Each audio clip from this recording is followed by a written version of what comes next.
अच्छा, चैप्टर का नाम है हायर एजुकेशन सिस्टम।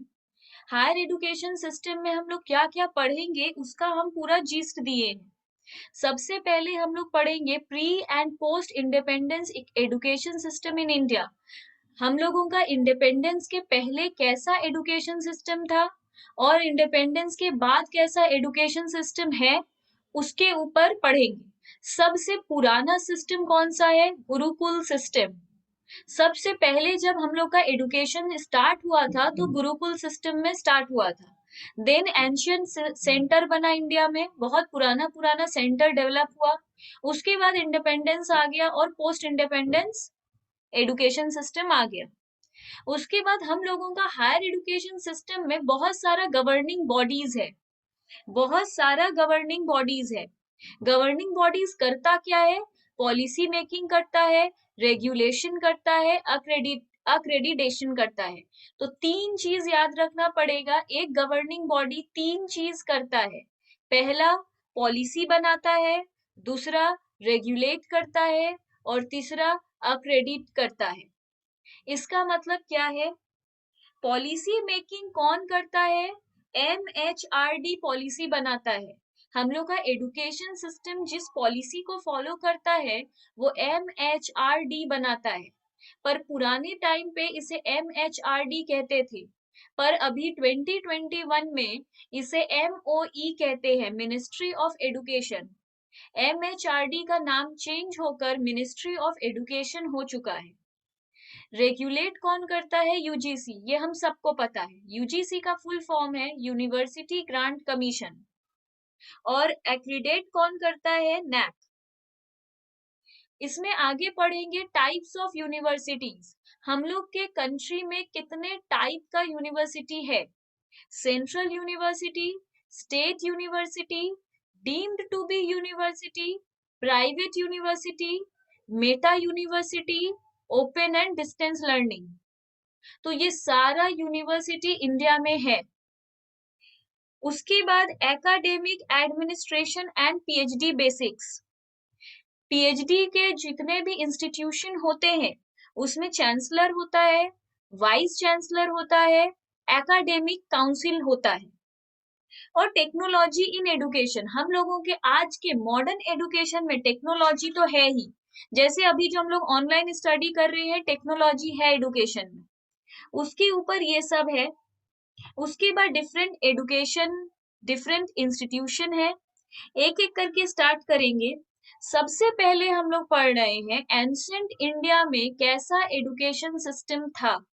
कैसा? एंशियंट मतलब बहुत पुराने जमाने का बात हो रहा है, मतलब जब गुरु ये सब का जमाना था, वाल्मीकि जी थे, वेद पुराण का पढ़ाई होता था। हम लोग वो एंशियंट इंडिया का बात कर रहे हैं।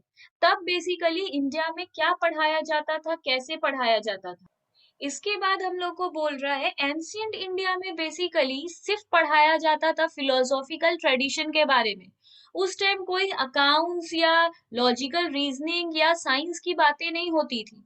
एंशियंट इंडियन एजुकेशन सिस्टम में स्ट्रिक्टली सिर्फ इंडियन फिलोसॉफिकल ट्रेडिशन के बारे में बात हुआ करता था।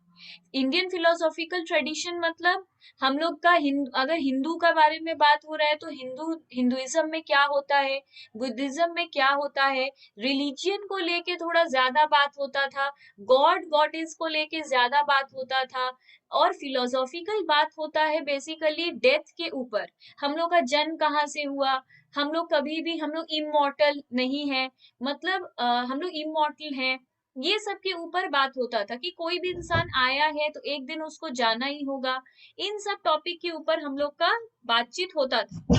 तो बेसिकली लाइफ डेथ ये सब टाइप का जो बात होता है, हैप्पीनेस सिर्फ कुछ मोमेंट के लिए ही है, हैप्पीनेस ऑलवेज नहीं रहेगा, अगर हैप्पी मोमेंट आया है तो सैड मोमेंट भी आएगा ही।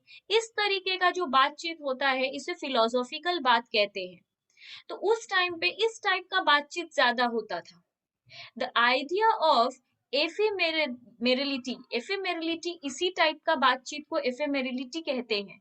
जो जहाँ पे बोलते हैं कि एक दिन आए हैं, सब आया है तो एक दिन तो जाना ही पड़ेगा, इस तरीके का जो बात करता है ना, उसको एफेमेरिलिटी कहते हैं, ephemerality of life and the world. The concept of ultimate death. इस तरीके की बातचीत को हम लोग एफेमेरिलिटी कहते हैं। तो ऑप्शन में इस तरीके का बात हम लोग को एमसीक्यू पूछ सकता है कि जहां बात लाइफ और डेथ का होता है उस तरीके के कॉन्सेप्ट को क्या कहते हैं, तो उस तरीके के बात को एफेमेरिलिटी कहते हैं। Teaching was oral.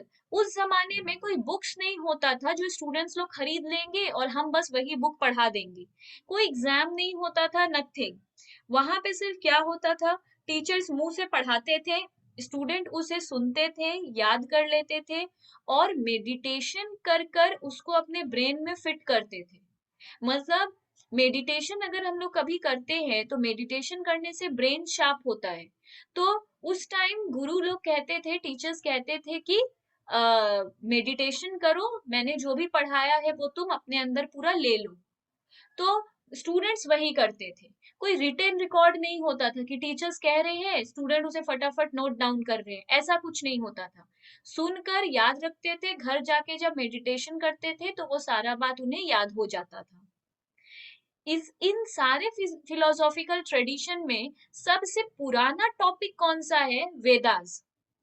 वेद के बारे में सबसे पहला पेज होता था, मतलब लाइफ में जब सबसे पहली बार एंशिएंट इंडियन एजुकेशन स्टार्ट हुआ था उसमें सबसे पहली बार क्या पढ़ाया गया था? वेदास।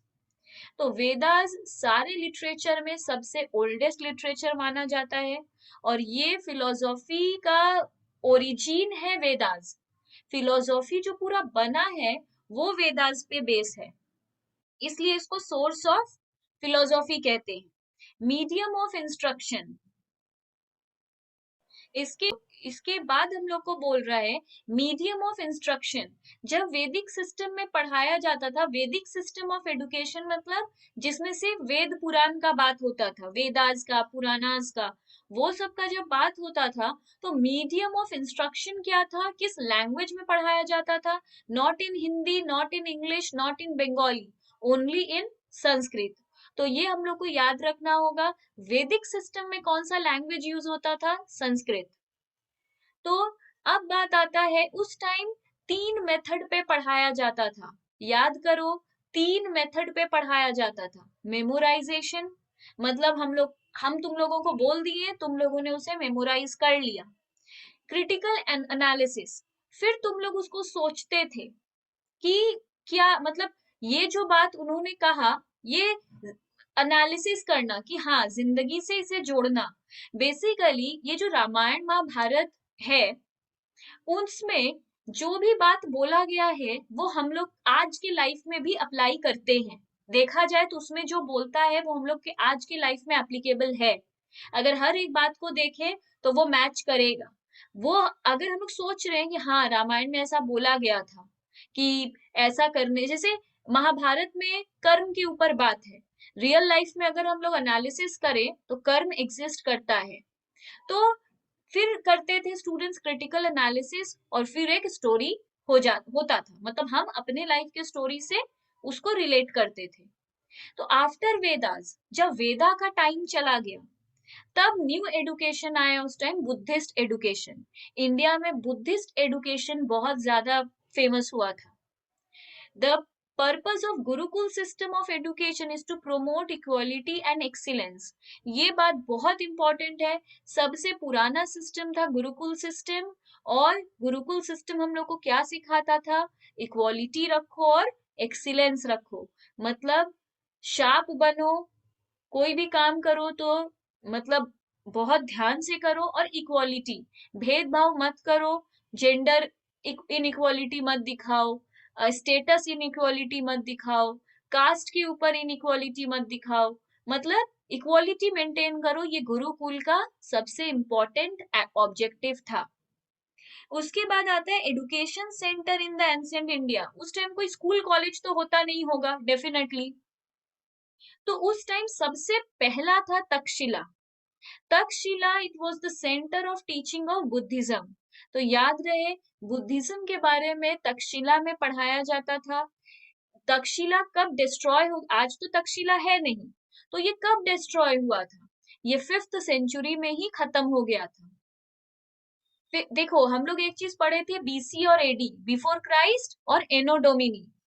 बिफोर क्राइस्ट था जीसस क्राइस्ट के जन्म लेने के पहले का समय, एडी था, एनो डोमिनी था जीसस के जन्म लेने के बाद का समय। तो बीसी ही सीई का दूसरा नाम है, मतलब कॉमन एरा। सीई कहते हैं कॉमन एरा को, कॉमन एरा को ही बीसी कहते हैं। हिस्ट्री के बुक में यूज करता था बीसी, अपना नेट में यूज कर रहा है CE, common era. Common era is also called BC. तो ये कब डिस्ट्रॉय हुआ था? 5th सेंचुरी सीई में, कॉमन एरा में, बीसी में डिस्ट्रॉय हो गया था तक्षशिला, और नहीं था, फिर खत्म हो गया था। उसके बाद था नालंदा। नालंदा सबको पता है बिहार में था। यहाँ पे हम लोग को कल्चर और नॉर्दर्न इंडिया के कल्चर के बारे में बताया जाता था। नालंदा में किस तरीके का एडुकेशन था, नॉर्थ इंडिया में कैसा कल्चर है, वो नालंदा में हम लोग को सिखाया जाता था। फिर आया विक्रमशिला।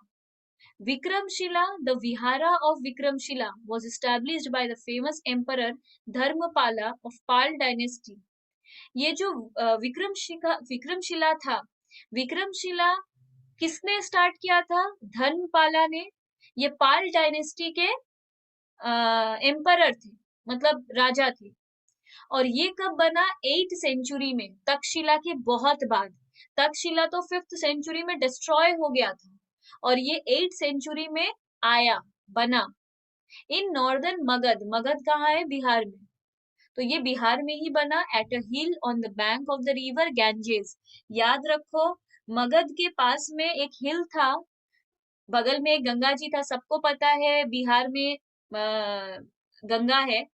गंगा में एक्चुअली ये गैंजेस, मगध कहाँ है? गया में।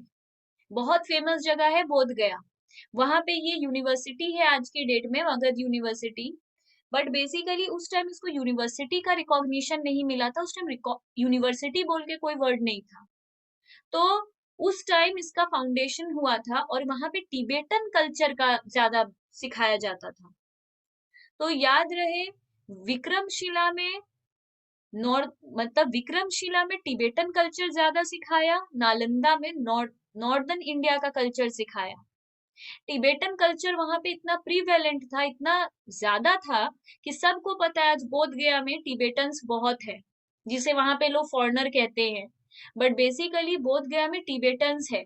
रेड कलर का कपड़ा पहनकर वो लोग हर वक्त वहां पे मतलब सर पे बाल नहीं होता, हर वक्त बुद्ध भगवान का पूजा करता रहता है, मेडिटेशन करता रहता है, वो लोग टिबेटन है। क्योंकि उस टाइम से ही, 8th सेंचुरी से ही मतलब गया में, मगध में टिबेटन कल्चर डेवलप हो गया था। इसके बाद हो रहा है evolution of higher education in post India. Definitely evolution आया, ये हम सबको पता है। आज भी हम लोग विक्रमशिला और तक्षशिला में तो पढ़ नहीं रहे हैं। तो इवोल्यूशन आया पोस्ट इंडिया, मतलब जब इंडिया इंडिपेंडेंट हो गया।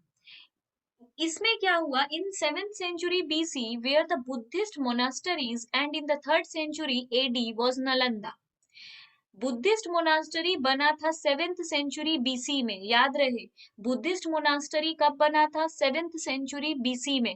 ये मैच, ये सब करने आता है ज्यादा टाइम, ये सब तो हम लोग अटेंड नहीं कर पाते हैं, बट ध्यान रखो, बुद्धिस्ट मोनास्टरी पहले आया था, और नालंदा में जो कल्चर आया था वो बाद में आया था।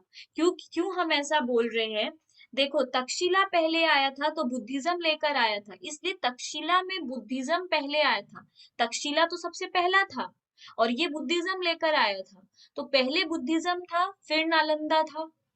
तो डेफिनेटली अगर बुद्धिस्ट मोनास्टरी बना होगा तो ये 7th सेंचुरी बीसी में बना, और नालंदा के बनते बनते एडी आ चुका था, मतलब 3rd सेंचुरी का एडी। तो सेंचुरी देखकर डिसाइड मत करो, बीसी और एडी भी देखो। 7th सेंचुरी बीसी में बुद्धिस्ट मोनास्टरी आया था, और 3rd सेंचुरी एडी में नालंदा का बात आया था। नालंदा नॉर्थ इंडियन कल्चर सिखाता है। First college was presidency college in 1817। सबसे पहला कॉलेज कौन सा बना था पोस्ट एरा में, मतलब इंडिया जब इंडिपेंडेंट हो गया था, तो सबसे पहला कॉलेज कौन सा बना था? प्रेसिडेंसी कॉलेज, 1817 में, 1817 में। उसके बाद बना था सेरामपुर कॉलेज, बहुत फेमस कॉलेज है सेरामपुर कॉलेज, बंगाल में ही अपना। सेकेंड कॉलेज बना था 1818 में, 1818 में। फिर 3 सेंट्रल यूनिवर्सिटीज बना, सबसे पुराना था कैलकाटा यूनिवर्सिटी, बॉम्बे यूनिवर्सिटी और मद्रास यूनिवर्सिटी। ये 3 सेंट्रल यूनिवर्सिटी तैयार हुआ था। सेंट्रल, ये पूरे इंडिया में मतलब वैलिड था। मतलब कैलकाटा यूनिवर्सिटी से पढ़कर अगर हम दिल्ली भी गए हैं, मुंबई भी गए हैं, तो वो डिग्री वहां पे भी वैलिड है। सेंट्रल था।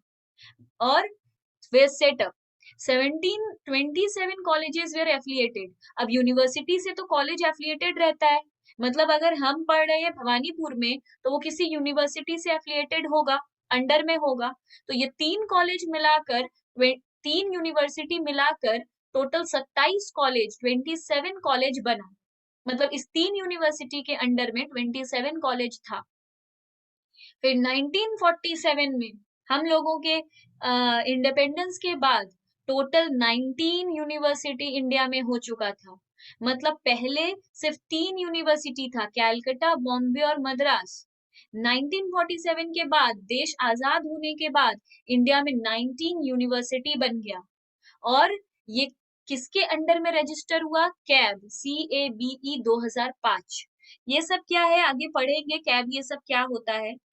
ये हम ऐसे ही, एक मेरे को फुल फॉर्म मिल गया तो हम लिख दिए। AICTE क्या होता है? All India council for technical education. ये सब बाद में पढ़ेंगे।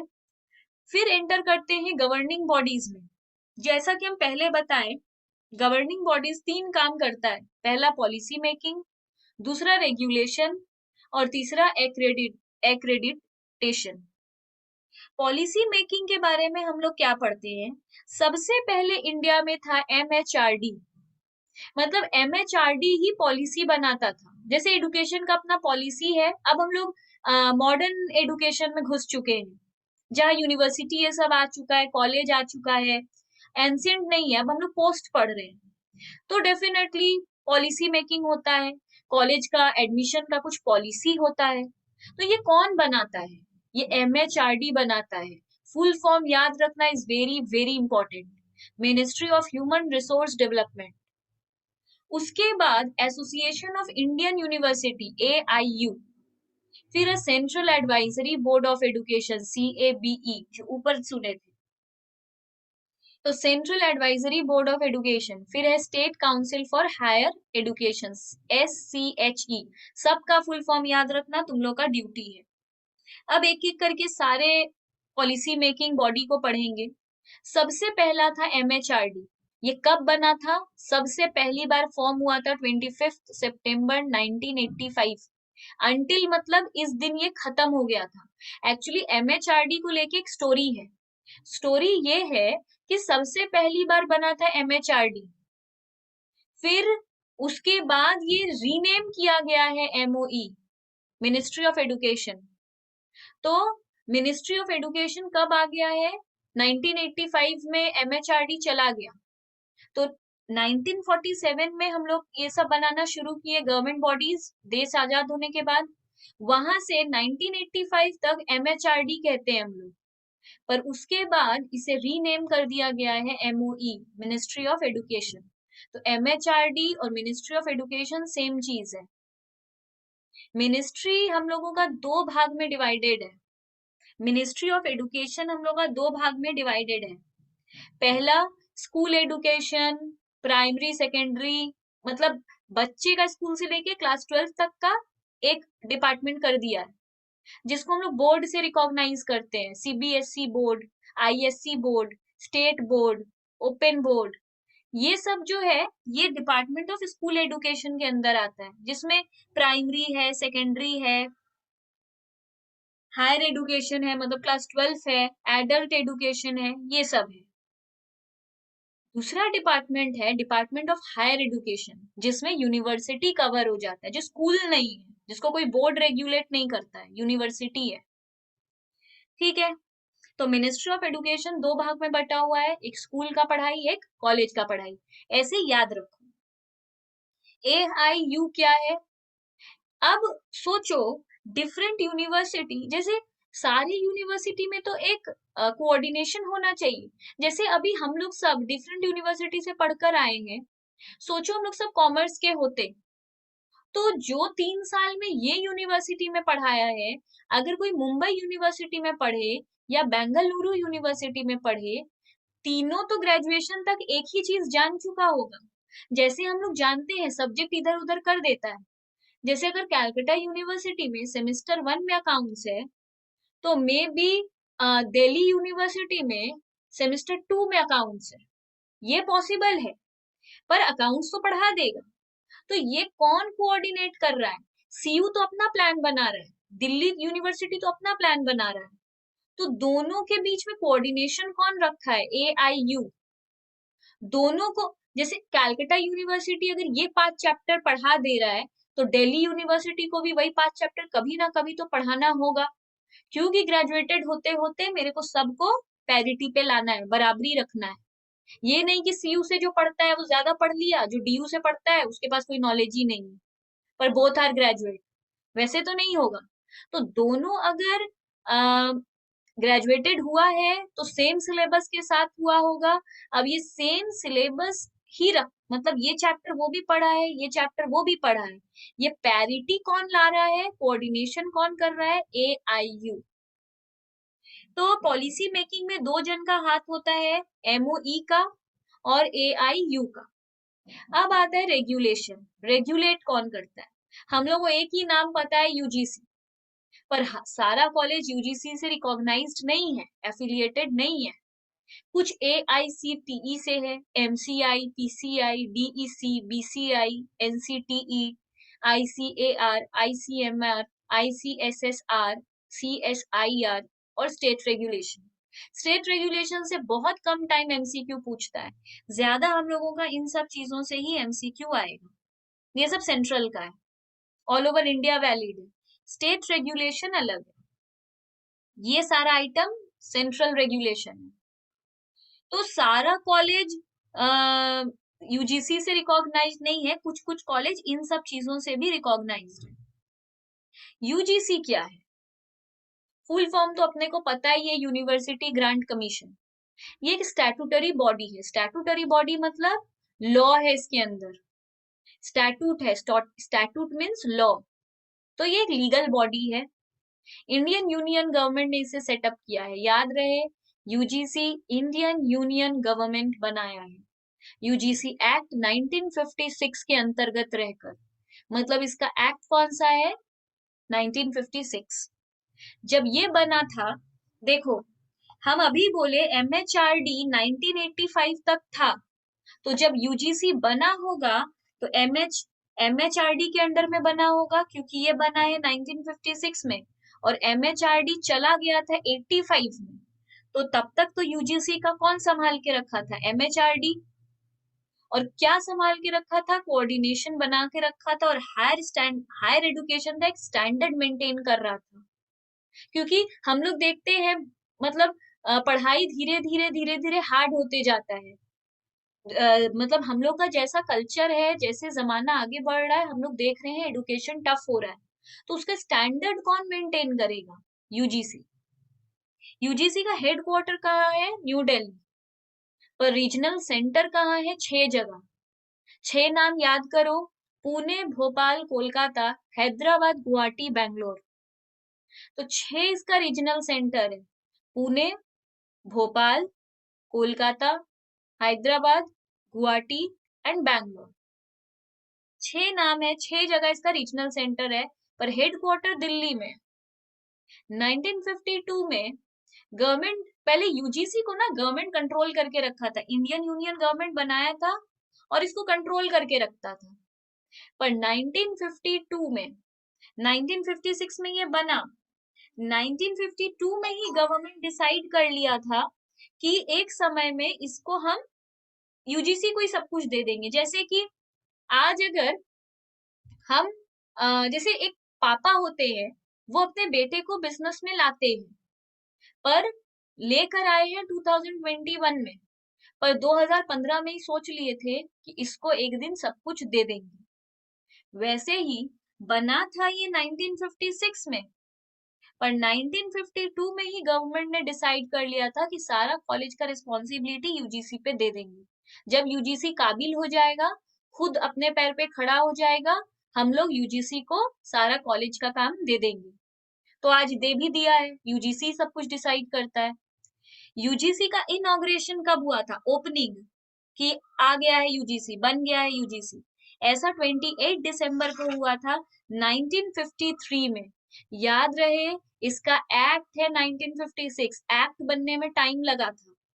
जब यूजीसी इंडिपेंडेंट हो गया था, गवर्नमेंट उसका हाथ छोड़ दिया था, बोला था तुम अपना सब रिस्पॉन्सिबिलिटी खुद लो, तब उसका एक एक्ट बना दिया था। पर ये गवर्नमेंट 1952 में डिसाइड कर लिया था कि हम लोग यूजीसी को सारा रिस्पॉन्सिबिलिटी दे देंगे, और 1953 में इसका इनॉग्रेशन कर दिया था। किसके हाथ से? मौलाना अबुल कलाम आजाद। आज जो हम लोग मकाउट नाम का यूनिवर्सिटी सुनते हैं, उसका वो जिनके नाम पे बना है, मौलाना अबुल कलाम आजाद, इनके नाम पे ये इनॉग्रेशन किए थे यूजीसी का। Natural resource and scientific research, ये पहला मतलब ये कहाँ से बिलोंग करते थे, मौलाना कहाँ से बिलोंग करते थे, ये वाले रिसर्च सेंटर से, ये वाले कॉलेज से। उसके बाद तुम सारा फुल फॉर्म लिखे हैं जो डेफिनेटली लर्न करना है। इसके बाद ये जो फुल फॉर्म है वो लर्न कर लेंगे। बीसीआई, ये बार काउंसिल का एग्जाम, जब कोई एलएलबी पास करता है तो उसको अपने लाइसेंस चाहिए होता है, लॉयर का लाइसेंस, वो पाने के लिए उसे बार काउंसिल का एग्जाम देना पड़ता है। तो वो एग्जाम यूजीसी कंडक्ट नहीं करता, वो बीसीआई कंडक्ट करता है। डिस्टेंस एजुकेशन को डीईसी कंडक्ट करता है। फिर ऐसे टीचर्स एजुकेशन को एनसीटीई करता है। देखना, कोई भी बीएड वीएड का कॉलेज हमेशा एनसीटीई से एफिलिएटेड रहेगा, यूजीसी से नहीं।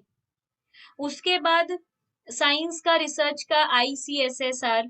अगर हम लोग साइंटिफिक और इंडस्ट्रियल रिसर्च कर रहे हैं तो IR, IR for industry, SS for social science, M M for medical. कोई भी मेडिकल कॉलेज यूजीसी रिकॉग्नाइज्ड नहीं है, सब आईसीएमआर। एक कंफ्यूजन होता है स्टूडेंट्स को, जो हमको फोन भी आता है तो मेरे को एक कंफ्यूजन, उन लोगों को कंफ्यूजन रहता है, यूजीसी नेट हम लोग दे रहे हैं, यूजीसी क्यों? ये जो नेट है, ये कंडक्ट करने का डिपार्टमेंट, सॉरी यूजीसी होगा, ये नेट कंडक्ट करने का डिपार्टमेंट गवर्नमेंट ने तो बहुत पहले ही यूजीसी को दे दिया था, बोला था भाई तुम सारा कॉलेज का काम संभालो। तो अब जब सारा कॉलेज का काम यूजीसी संभाल रहा है, तो नेट का क्या सिलेबस रखना है वो भी यूजीसी से बेहतर किसी को पता नहीं होगा। क्योंकि अगर सारे कॉलेज का सिलेबस हम बता रहे हैं, तो नेट तो कॉलेज का ही पढ़ाई का एक्सटेंशन है, तो नेट का सिलेबस भी तो हम ही बताएंगे। इसलिए बोला तुम ही नेट भी संभालो। बोला ठीक है। अब यूजीसी नेट के अंदर एक इंडस्ट्रियल रिसर्च, ये साइंस का भी पढ़ाई का एक एग्जाम आता है। तो एक होता है यूजीसी नेट सीएसआईआर का एग्जाम, एक होता है एनटीए। हम लोग जो पढ़ रहे हैं ये एनटीए नेट पढ़ रहे हैं, यूजीसी एनटीए नेट। और जो साइंस बैकग्राउंड के लोग होते हैं, वो लोग जिसे रिसर्च में जाना है इंडस्ट्री को लेकर, वो लोग नेट नहीं देते, वो लोग सीएसआईआर देते हैं। फिर क्या हुआ, तो ये हम लोग का डिपार्टमेंट में ही नहीं है, याद रहे। हम लोग आ जाते हैं एनटीए में। तो एनटीए तो पहले नहीं था, पहले सीबीएसई था। नेट का पेपर कौन बनाता था? यूजीसी बोला सीबीएसई को, तुम जब स्कूल का पेपर बनाते ही हो, क्वेश्चन पेपर, स्कूल इतना बोर्ड्स वोर्ड्स रेगुलेट करते हो, इतना सारा कॉम्पिटिटिव एग्जाम लेते हो, तो अपना नेट भी तुम ही कंडक्ट कर दो। तो सीबीएसई बोला ठीक है, वो कर रहा था। पर एक सर्टेन टाइम में सीबीएसई बोला मेरे ऊपर बहुत प्रेशर आ गया है, स्कूल का क्वेश्चन पेपर बनाओ, कॉम्पिटिटिव एग्जाम का क्वेश्चन पेपर बनाओ, फिर उसको अपने अंडर में चेक करवाओ, फिर रिजल्ट प्रिंट करवाओ, कोई फेल हो गया तो री एग्जाम कंडक्ट करो, मेरे ऊपर खुद का बहुत काम है, हमको और काम मत दो। तो सीबीएसई से ये डिपार्टमेंट लेकर एनटीए को दे दिया। कौन? यूजीसी। यूजीसी बोला हमको तो बहुत, यूजीसी को भी तो बहुत काम है, सारा कॉलेज को मैनेज कर रहा है, इतना सारा इंडिया में कॉलेज है, तो यूजीसी के पास टाइम नहीं है, यूजीसी को कोई चाहिए था, वो सीबीएसई को रखा। सीबीएसई भी कुछ टाइम बाद बोला हम भी नहीं करेंगे, तो यूजीसी बोला ठीक है छोड़ो, हम एनटीए को हायर करेंगे। तो अब यूजीसी ने सारा काम एनटीए को दे दिया, नेशनल टेस्टिंग एजेंसी को, कि तुम ही सारा काम करो। इसके बाद हम लोग आगे जाते हैं अक्रेडिटेशन। अक्रेडिटेशन क्या होता है? ये दो बॉडी में बटा हुआ है, नेशनल बोर्ड ऑफ अक्रेडिटेशन, जिसे एनबीए कहते हैं, और National Assessment and Accreditation Council, NAAC. दोनों में डिफरेंस क्या है? बहुत सारा कॉलेज का एक्चुअली हम लोग पढ़ते ही नहीं है, पर वो पढ़कर एडमिशन लेना चाहिए। एनबीए क्या करता है, टेक्निकल प्रोग्राम कराता है। जैसे इंजीनियरिंग कॉलेज में एफिलिएट लिखा रहेगा, इसका अक्रेडिटेशन बाय एनबीए, उतना हम लोग पढ़ते नहीं है, ब्रोशर में लिखा हुआ रहता है। तो पहले एनबीए सिर्फ इंजीनियरिंग करता था, बाद में मैनेजमेंट प्रोग्राम भी कराने लगा। मतलब हम लोग का स्टडी कॉमर्स मैनेजमेंट, एमबीए, ये सब भी अब एनबीए करवाता है। तो याद रहे, एनबीए किसको अक्रेडिट करता है? अक्रेडिट मतलब कि हम है, मतलब तुम्हारा डिग्री मेरे थ्रू एफिलिएट रहेगा, तुम चिंता मत करो, उसको बोलते हैं अक्रेडिटेशन, गारंटी टाइप का। तो वो सिर्फ इंजीनियरिंग कॉलेज और मैनेजमेंट प्रोग्राम को ही करेगा। एनबीए फुल मेंबर है वॉशिंगटन अकॉर्ड का। ये क्या है वॉशिंगटन अकॉर्ड? एक्चुअली पहले तो इतना लोग इंडिया के बाहर, मतलब पुराने जमाने में अगर जब जस्ट एडुकेशन आया था, तो इतना फेमस नहीं था फॉरेन जाके पढ़ना, उधर का कोर्स इधर बैठ के कर लो। अभी तो लंदन यूनिवर्सिटी का पढ़ाई हम लोग यहीं पे कर लेंगे। तो एक्चुअली बहुत सारे स्टूडेंट्स का ये सवाल रहता है कि मैम इंडिया से सीए करके हम अमेरिका चले जाएंगे तो वहां पे वैलिड है वो डिग्री? तो नहीं, सीए को वैलिडिटी नहीं मिलता है अमेरिका में।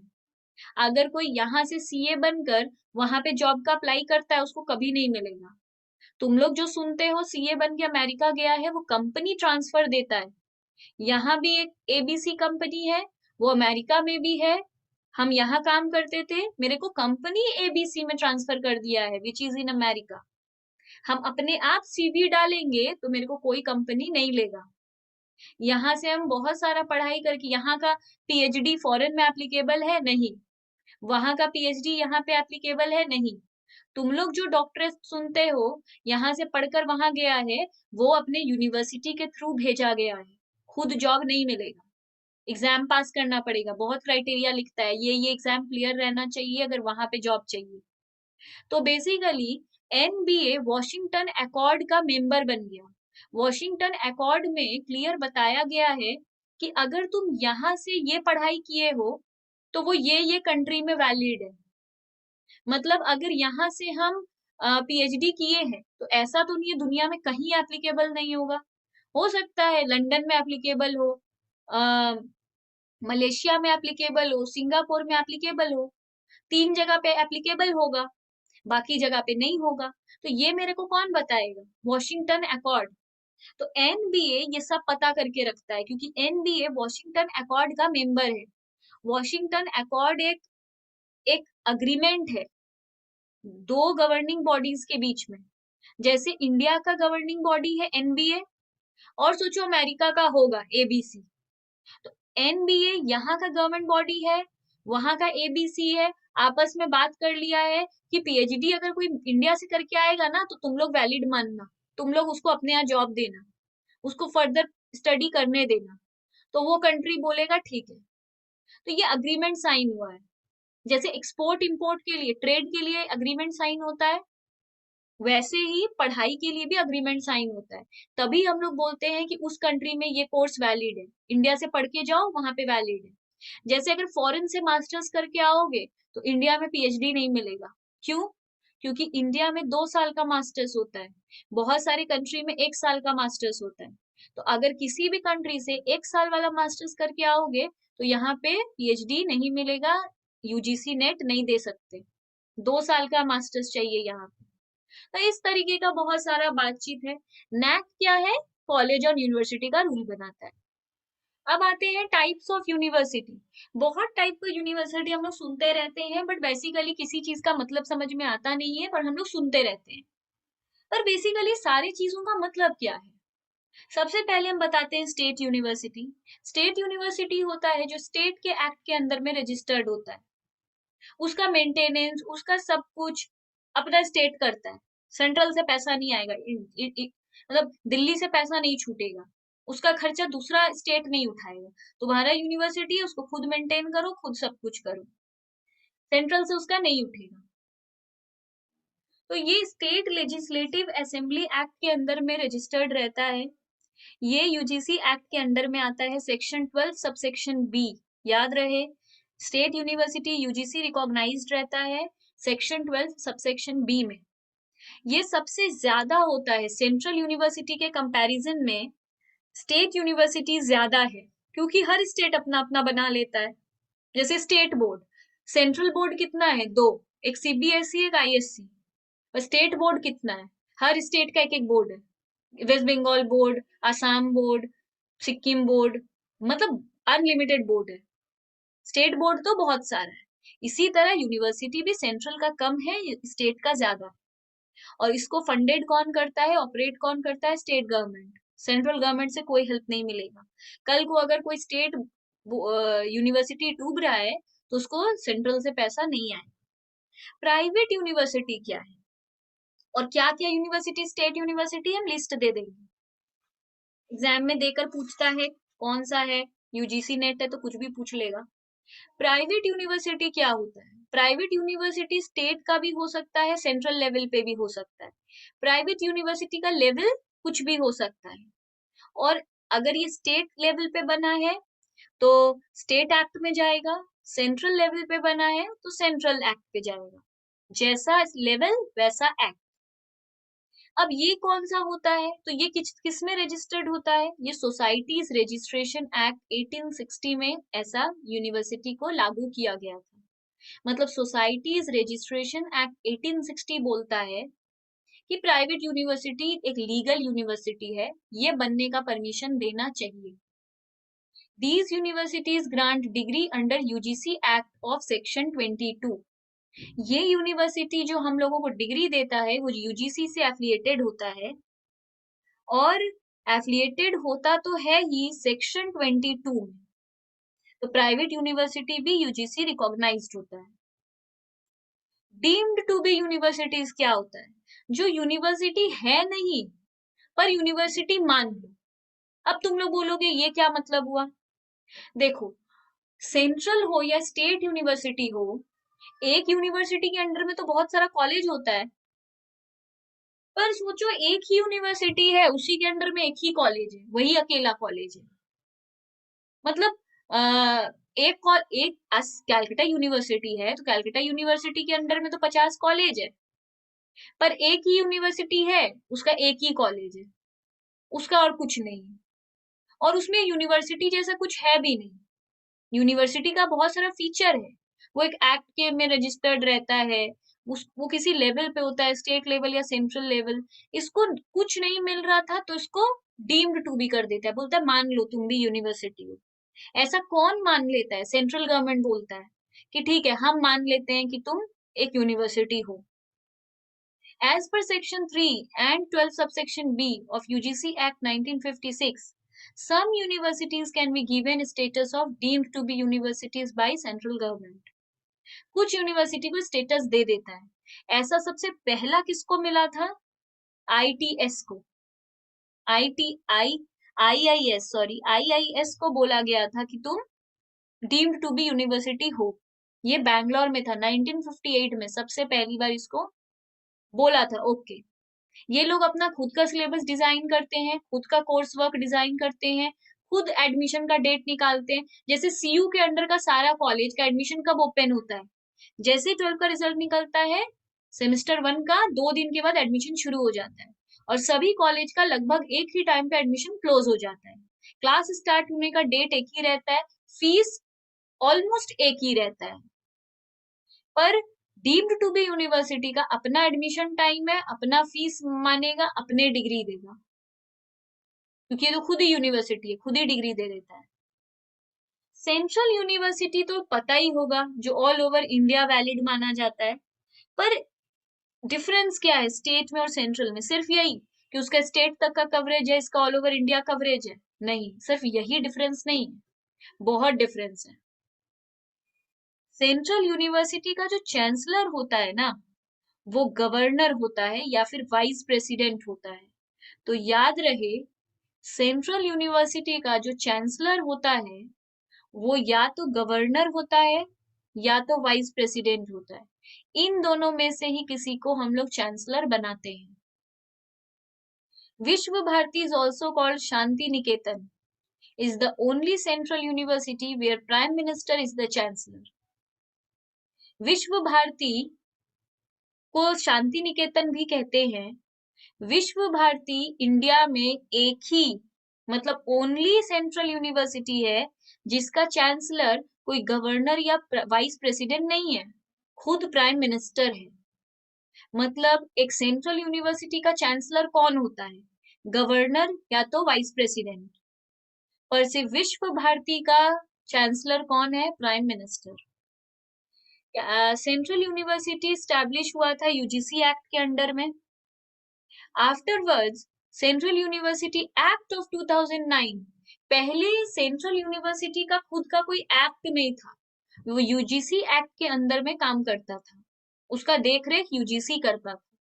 अब सेंट्रल यूनिवर्सिटी का खुद का एक्ट बना 2009, जिसमें 12 सेंट्रल यूनिवर्सिटी को रखा गया। टोटल 12 सेंट्रल यूनिवर्सिटी है जो खुद अपना, मतलब यूजीसी के अंडर में वो अब नहीं है, खुद अपना ओन काम करता है। They are established under act of parliament. ये लोग अपना पूरा हिसाब किताब पार्लियामेंट में करता है, जो भी मीटिंग होता है, जो भी होता है, सब पार्लियामेंट में। जो भी डिसीजन मेकिंग है पार्लियामेंट में, जैसे रूल है कुछ चीज डिसाइड करने का, सेंट्रल यूनिवर्सिटी में भी वैसे ही डिसाइड होता है। ये लोग भी अपना सिलेबस खुद बनाते हैं, एग्जाम स्ट्रक्चर खुद बनाते हैं। ये वाला सेंट्रल, देखो अगर मेरा स्कूल है, मेरा कोई ओनरशिप पे स्कूल है, हम स्कूल खोले तो उसका विजिटर कौन होगा? हम बीच बीच में देखने जाएंगे सब कुछ ठीक है या नहीं। अगर कॉलेज होता है तो बीच बीच में आता है कॉलेज का मालिक या सोसाइटी का, बहुत सोसाइटी के अंडर में, जिस सोसाइटी के अंडर में वो कॉलेज बना है उससे एक मेंबर आता है। तो सेंट्रल यूनिवर्सिटी का विजिटर कौन है? प्रेसिडेंट। सेंट्रल यूनिवर्सिटी को विजिट कौन करता है? प्रेसिडेंट। उसके पास पावर है एग्जीक्यूटिव कमिटी का कुछ मेंबर नॉमिनेट करने का। मतलब हर कॉलेज का एग्जीक्यूटिव कमिटी होता है, कॉलेज में कुछ रूल्स होता है, वो कौन फॉर्म करता है? Executive committee. तो एग्जीक्यूटिव कमिटी में कौन कौन मेंबर बनेगा? कुछ मेंबर को, फ्यू मेंबर को प्रेसिडेंट मतलब नॉमिनेट करता है, नाम देता है। और the board of management of the university, किसी कॉलेज में एग्जीक्यूटिव कमेटी नाम रहता है, किसी कॉलेज में बोर्ड ऑफ मैनेजमेंट रहता है, मतलब एक ही है। Vice chancellor are appointed by the president. President vice chancellor appoint करता है। इसके बाद आता है मेटा यूनिवर्सिटी, जिसके बारे में अर्णब बोल रहे थे। मेटा यूनिवर्सिटी क्या होता है? जैसे कि अभी मेरा एक स्टूडेंट से बात हुआ था, बोला हम जेवियर्स और पौंडीचेरी के टाई अप में एमबीए कर रहे हैं। हम बोले ये क्या है? बोला मैम कुछ पढ़ाई पौंडीचेरी का टीचर पढ़ाएगा, वहां की प्रोफेसर पढ़ाएंगे, और कुछ हम लोग का कोलकाता का ही कैंपस में, जेवियर्स का ही कैंपस में हम लोग क्लास लेने चले जाएंगे, और पौंडीचेरी का कुछ वहां से पढ़ाएगा। तो हम बोले अच्छा पौंडीचेरी से डिस्टेंस में होगा, और यहाँ से में भी जाने का मन है तो जाओ, नहीं तो यहाँ पे भी कोर्स वर्क हम लोग को दे देगा, घर पे ही पढ़ना है। तो वो जा नहीं रहा था, वो 100% डिस्टेंस कर रहा था। तो ये जो होता है, दो यूनिवर्सिटी का टाई अप में लिखा रहेगा कि यहाँ से भी है वहां से भी है, जॉइंटली है। बहुत सारे यूनिवर्सिटी का नाम में रहेगा, जिसमें से बहुत फेमस है university of Delhi and Jamia Millia Islamia. ये लोग मिलकर जॉइंट प्रोग्राम चलाता है बहुत सारे। तो इस तरीके के यूनिवर्सिटी को मेटा यूनिवर्सिटी कहते हैं, जो एक ही कोर्स को दो यूनिवर्सिटी से करते हैं। They can share jointly 2 or more colleges under different universities. हम लोग, ये लोग का ऐसा नहीं है कि लोग का फिजिकली 2 कॉलेज जुड़ा हुआ है। जैसे कि अभी हम एक इकोनोमेट्रिक्स के ऊपर डिप्लोमा किए थे, हम किए थे, इसमें था आईसीएआई और भवानीपुर कॉलेज और सीयू के टाई अप में कोर्स। मेरे डिग्री पे तीनों का नाम लिखा हुआ है, आईसीएआई, कैलकाटा यूनिवर्सिटी और भवानीपुर कॉलेज। ये जो हुआ, इसमें तो कॉलेज आ गया, बट सोचो तीनों यूनिवर्सिटी होता। आईसीएआई भी यूनिवर्सिटी नहीं है, सिर्फ सीयू यूनिवर्सिटी है और भवानीपुर है। पर एक बार के लिए सोच लो, तीनों ही यूनिवर्सिटी होता तो ये मेटा यूनिवर्सिटी से हम पढ़े हैं ऐसा बोलते। इसमें तो कॉलेज आ गया, इसमें मेटा यूनिवर्सिटी नहीं बोल सकते। जेवियर्स का खुद का यूनिवर्सिटी है, पौंडीचेरी खुद में यूनिवर्सिटी है, बन गया मेटा यूनिवर्सिटी। हम जो कोर्स कर रहे हैं वो कोर्स इसमें ना लाइब्रेरी भी शेयर कर सकते हैं। जैसे अगर हम तो जेवियर्स और पौंडीचेरी का टाई अप में कर रहे हैं, तो तो हम जेवियर्स का भी जाके लाइब्रेरी यूज कर सकते हैं। अगर कोई पौंडीचेरी का स्टूडेंट है, तो वो तो जेवियर्स का लाइब्रेरी नहीं आएगा, वो पौंडीचेरी का लाइब्रेरी चला जाएगा। और तुमको माने तो दोनों में जाओ, मैनेज कर सकते हो तो जाओ, कोई रोकेगा नहीं। इसको बोलते हैं मेटा यूनिवर्सिटीज। सारा बेनिफिट सब कुछ यूज कर सकते हैं। इंटर यूनिवर्सिटी सेंटर क्या है? IUC। ये ऑटोनॉमस बॉडी है, कह सकते हैं जेवियर्स। जेवियर्स था इंटर यूनिवर्सिटी सेंटर, अब नहीं है, अब वो खुद में एक यूनिवर्सिटी है। पर पहले जेवियर्स क्या था? CU के अंडर में था, कैलकाटा यूनिवर्सिटी के अंडर में था। जेवियर्स खुद का यूनिवर्सिटी मांग रहा था कि हमको एक जेवियर्स यूनिवर्सिटी बना दो, पर CU उसको परमिशन नहीं दे रहा था, उसको अपने अंडर में रखा था।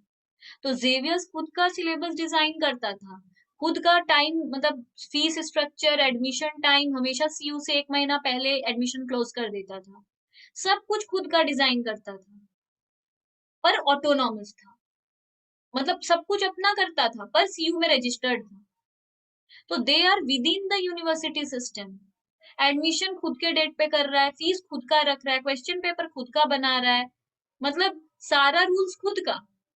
पर खुद का यूनिवर्सिटी नहीं है, वो यूनिवर्सिटी दूसरे यूनिवर्सिटी सिस्टम के अंदर में है। They are not able to invest heavily in infrastructure and other input. ये लोग बहुत ज्यादा, मतलब जेवियर्स इसका एग्जाम्पल नहीं है, हम समझाने के लिए बोल रहे हैं, लीस्ट हम कॉलेज का दे देंगे। तो इस तरीके का कॉलेज क्यों बनता है, इंटर यूनिवर्सिटी सेंटर क्यों बनता है?